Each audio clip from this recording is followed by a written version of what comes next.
Top 5 things we can't wait to see at E3. Number 1, the new Far Cry game. It's already been announced and trailers are already out, but hey, I can't wait to see some gameplay of a person running around and shooting at things. Number 2, I'm just fucking with you guys. I hate those lists, they're so annoying. Let's get to what I really want to see.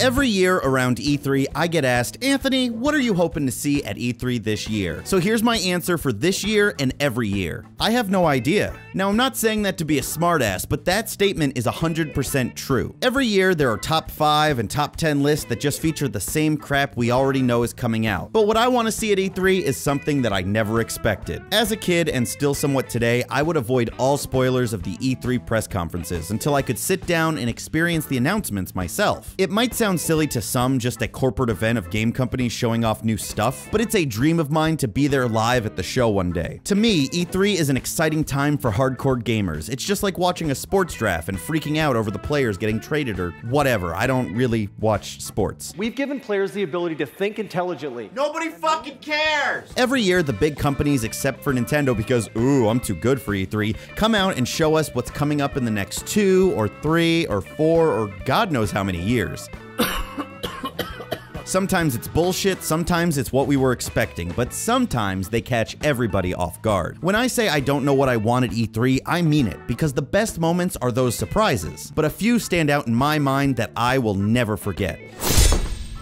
At E3 2004, when Nintendo actually felt like showing up to the event, they pulled out the big guns right at the end of their press conference. The last big Zelda game to be released at the time was The Legend of Zelda: Wind Waker, which left many fans divided. While today it's looked back on as a classic, at the time many weren't a fan of the cartoony style after the more realistic, when it came out, Ocarina of Time, and the dark Majora's Mask.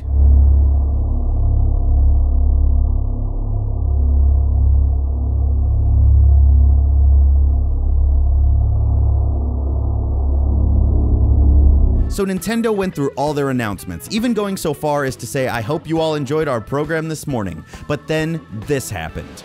But before you leave, I'd like you to step inside one more world for Nintendo GameCube.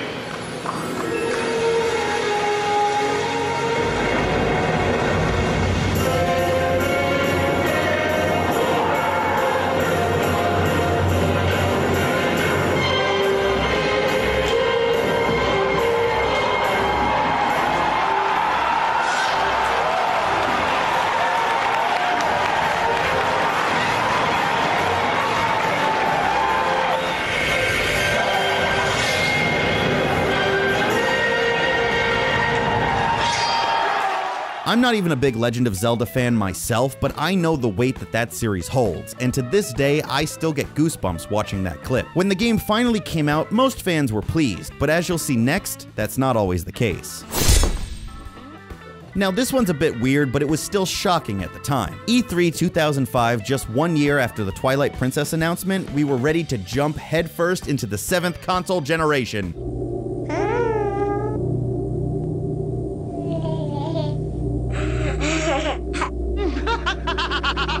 Like every new generation, people were hyped to see what games would look like on the PS3, Xbox 360, and Nintendo Wii.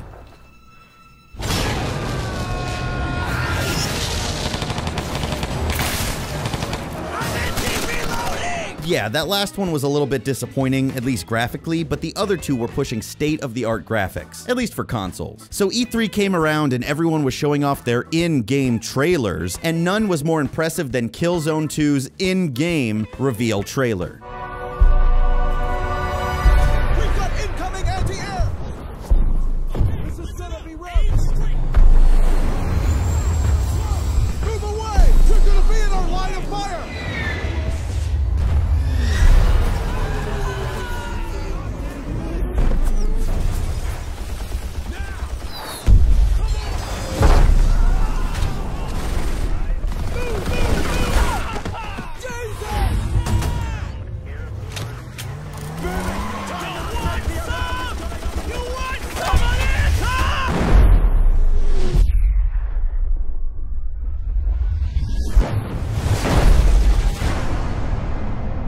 Now, Killzone 1, Sony's Halo killer at the time, was successful enough, but not a groundbreakingly huge game. Still, that trailer blew people's fucking minds. Oh my god, is that what we're going to be playing in a few months? Is that it? Is that the goddamn future right there? And then, it turned out to be a fake. And I remember even saying at the time, like, where's the aiming reticle? That's weird if that's really gameplay, that doesn't seem right. But still, despite the controversy, it gave us a glimpse into the future of what gaming could be.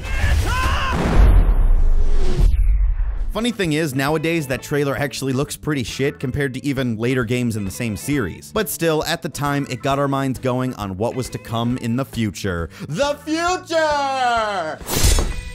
Now jumping to Microsoft's premier shooter franchise, Halo 3 was revealed in 2006. And I'm starting to realize that my nostalgia from those few years might be why they stand out so much, but there are some modern things coming up soon. Anyways, this one's a bit different because everyone was expecting Halo 3 to be announced at E3, or shown off at least in some way. Halo was the biggest franchise in the world at the point. Halo 1 and 2 became cultural phenomenons, hence the term Halo Killer. Halo 1 is credited to making the original Xbox successful, but I feel like it's responsible for making the whole Xbox brand successful. So we knew Halo 3 was coming, and it did, with a reveal trailer that I can only classify as epic, but the real epic, not that kind of like, that's epic, man. Here, you be the judge. Epic yes, epic no? I am your shield. I am your sword.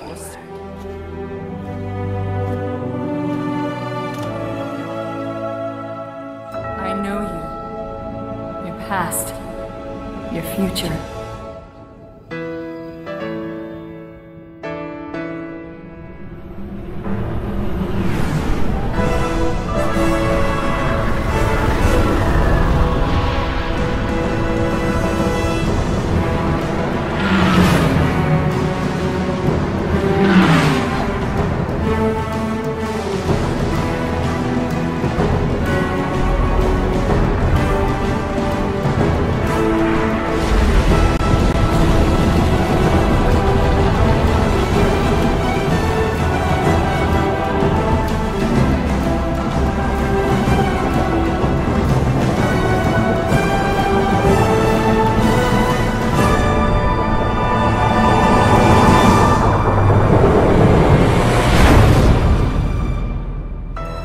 Come on, I think epic fits. And classy. I feel like Halo 3 had a bit more class behind it than more recent games in the series. Contact!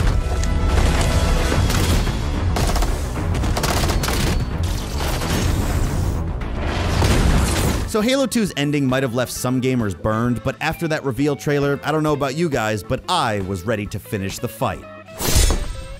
Now this one I can get attached to. Unlike Zelda and Killzone, where I wasn't really a huge fan of those series, here I can understand the hype. Kingdom Hearts 1 and 2, while cheesy and all about hearts and friendship, were still fun games that many people look back fondly upon. And then they made a handheld game, and then they made a handheld game, and then they made a handheld game, and then they made a handheld game, and then they made a handheld game. Make the fucking third game already, God! So at E3 2013, it finally kind of happened. I say that because at first they showed a bunch of gameplay and graphics from other games in the series. Oh great, another handheld Kingdom Hearts game, just what we fucking need. And then you see a much better looking Sora. Wait, is this...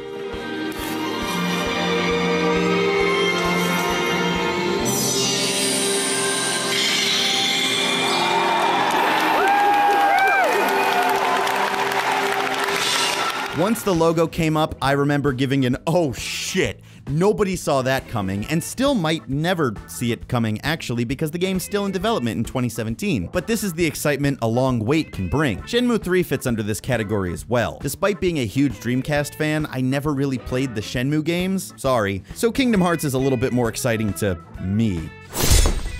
Now this is the most recent announcement on my list, and one that I'd consider to be the best reveal in E3 history! With Twilight Princess, you could look at the horse and the landscape and kind of figure out, oh, that's Zelda. Or with Kingdom Hearts, you can be like, oh, is this 3? Are they doing 3? But with God of War 4's reveal, it took everyone by surprise. Just watch. Boy!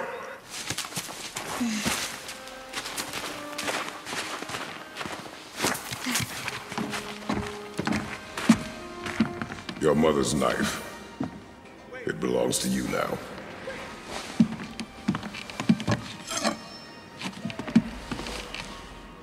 What for? A test. She taught you to hunt, yes? Yes, sir. Then show me what you know. I am hungry. Feed us.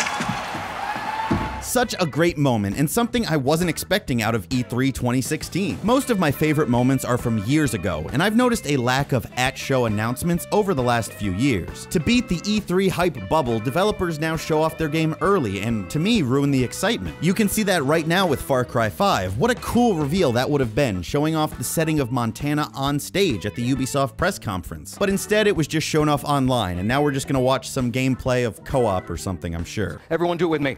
I said everyone go on. I get E3 is a big show and some games can get buried under the hype, but I'll look for the gems if they are there, so please don't spoil them. So to answer your question of what do I want to see at E3 this year, I have no idea. Surprise me.